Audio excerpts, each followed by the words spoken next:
आज जो हम लोग प्रॉब्लम डिस्कशन करने जा रहे हैं, जेई एडवांस पढ़ने से अच्छा क्वेश्चन है। एक इंक्लाइन प्लेन दिया है, एक हॉरिजेंटल प्लेन दिया है, एक ब्लॉक जो है वो हैंगिंग है। अब आपको पता है कि जब आप इंक्लाइन प्लेन के साथ वर्क करते हैं तो नॉर्मल फोर्स, फिर mg के कंपोनेंट्स को ब्रेक करते हैं।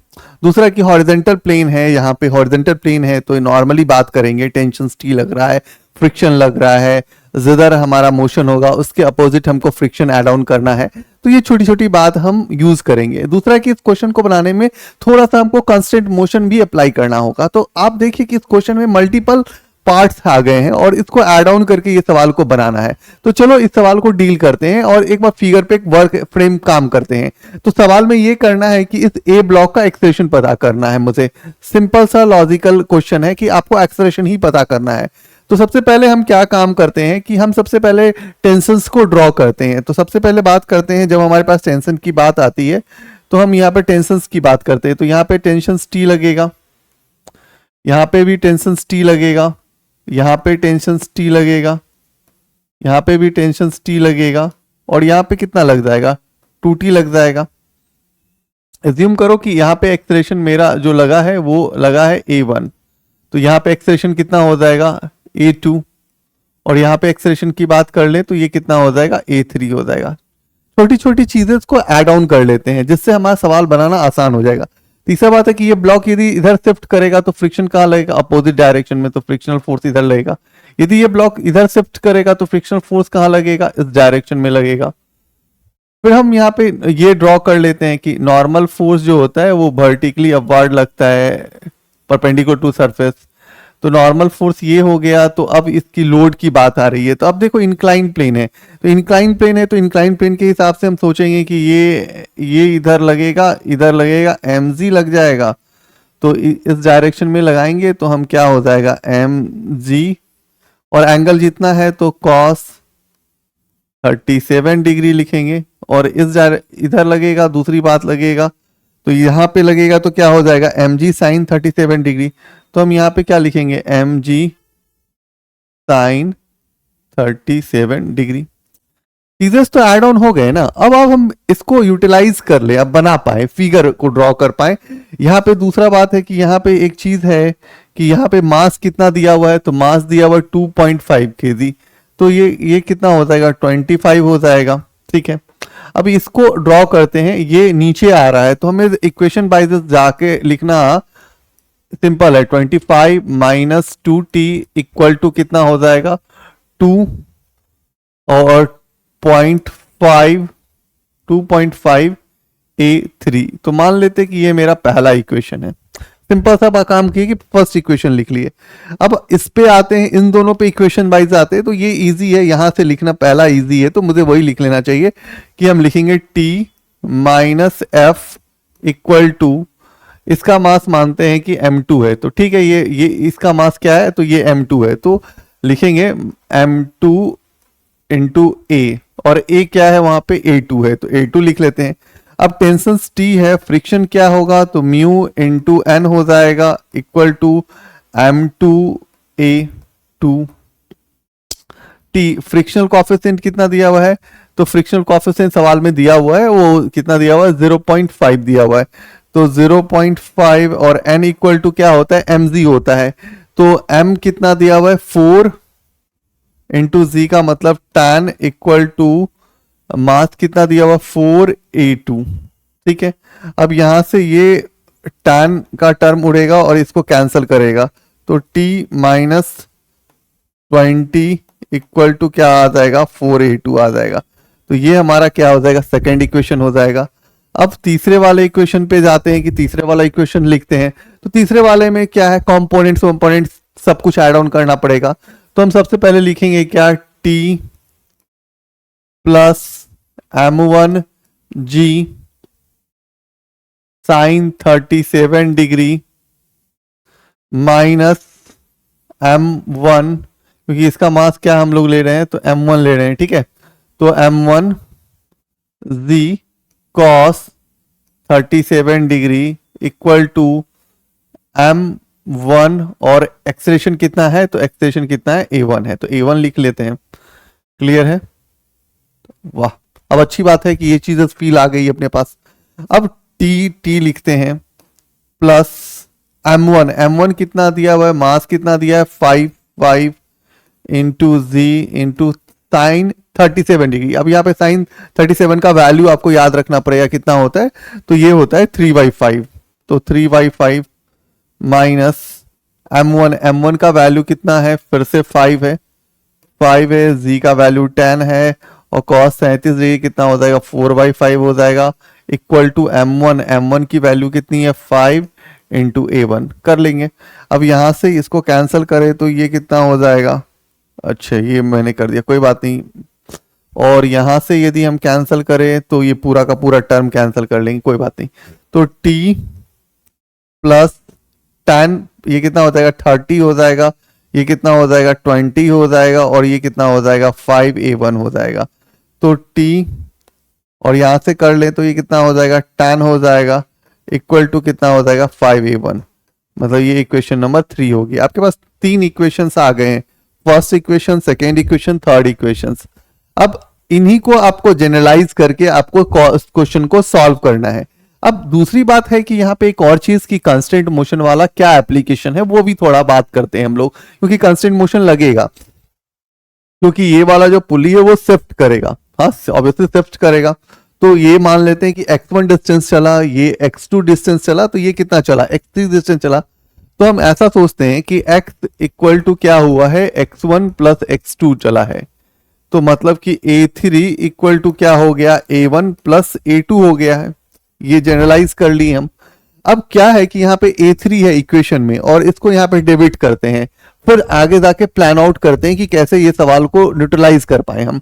तो ठीक है, अभी मेरे पास जो पहला टर्म है वो क्या है, तो पहला टर्म है हमारे पास 25 minus 2t equal to 2.5 A3, और अभी अभी मेरे को पता चला है कि A3 इक्वल टू क्या हो जाएगा A1 प्लस A2 हो जाएगा। तो यदि हम यहाँ पे ऐसा लिखते हैं 25 माइनस 2t इक्वल टू 2.5 और यहाँ पे क्या लिखते हैं A1 प्लस A2 लिखते हैं, ठीक है, आराम से कर सकते हैं ये काम। अब इसी इक्वेशंस में थोड़ा बैक ऑन जाए तो देखेंगे कि एक और इक्वेशंस मुझे यहाँ पे दिख रहा है t minus 20 equal to 4A2। तो हम ये वाला है और दूसरा कोई और इक्वेशंस नहीं, t minus 20 equal to 4A2। तो हम यहाँ पे लिख लेते हैं क्या है equation t minus 20 equal to 4A2, ठीक है, इसको लिख के रखते हैं। क्या यूटिलाइज करेंगे उसकी बात बाद में बात करते हैं, पहले तो काम कर लेते हैं पहले इक्वेशन बाई दिस, ठीक है। अब यहाँ पे 25 है, यहाँ पे A2 है, यहां से यदि हम A2 कैलकुलेट करें तो हो सकता है काम मेरा t माइनस 20 डिवाइड बाई 4 चलेगा, काम कर लेते हैं हम अपना। तो ये 25 माइनस 2t इक्वल टू 2.5 और यहाँ पे A1 प्लस A2 की जगह क्या लिखेंगे t माइनस 20 डिवाइड बाई 4। अब इस पूरे इक्वेशन को क्या करते हैं हम 4 से मल्टीप्लाई करते हैं, 4 से मल्टीप्लाई कर देते हैं। तो ये कितना हो जाएगा, ये हो जाएगा 100 और ये हो जाएगा 80, ये हो जाएगा 10 और ये हो जाएगा A1 plus t minus 20 divide by 4, ठीक है।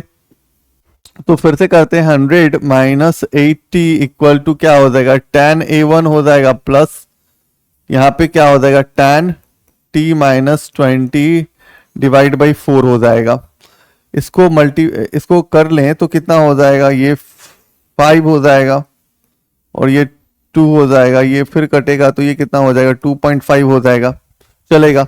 अब क्या करेंगे 100 minus 80 equal to 10 A1 plus यहाँ पे कितना हो जाए 2.5 तो 2.5 t और यहाँ पे मल्टीप्लाई करेंगे तो 20 से तो कितना आ जाएगा माइनस।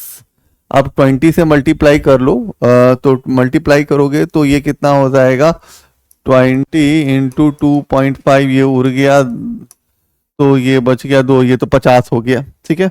तो ये 50, ठीक है। अब तो सही बात है, इतना तो आ गया आपके पास। अब क्या करना है यार, इस वाले इक्वेशंस को उधर लेके जाते हैं और इसको शिफ्ट करते हैं। तो यहाँ पे 80 है और यहाँ पे 2.5 है, ठीक है। तो ये कितना हो जाएगा और ये हो जाएगा, तो इसको हम 100 लिखते हैं और यहाँ 50 लिखते हैं और ये कितना हो जाएगा, तो ये हो जाएगा 10.5 t, ठीक है 10.5 t हो जाएगा। और ये क्या हो जाएगा आपका, तो ये हो जाएगा प्लस tan a1। तो ऐसा लिख सकते हैं tan a1 plus 10.5 t equal to 150। अब यहां से तो पता चला कि ये इक्वेशन आ गया है अपने पास। अब इस इक्वेशंस में फिर पीछे जाकर के मुझे एक बार चेक करना होगा कि t के टर्म में एक और इक्वेशंस मेरे पास है, t का value t plus 10 equal to 5a1। तो इक्वेशन क्या है, तो t plus 10 equal to 5a1। अब पूछोगे कि आप क्या करना चाह रहे हो, क्योंकि यहाँ पे a1 है, इस t को थोड़ा रिप्लेस करें क्योंकि a1 चाहिए। तो यहां से a1 चाहिए तो क्या कर सकते हैं, tan 5a1 माइनस 10 कर सकते हैं, यही कर सकते हैं ना, इससे ज्यादा कुछ करेंगे नहीं। अब यहाँ पे इसको जनरलाइज करना है तो लिखते हैं tan a1 प्लस 10.5 t के जगह क्या लिख देंगे, तो 5a1 माइनस 10 इक्वल टू 150।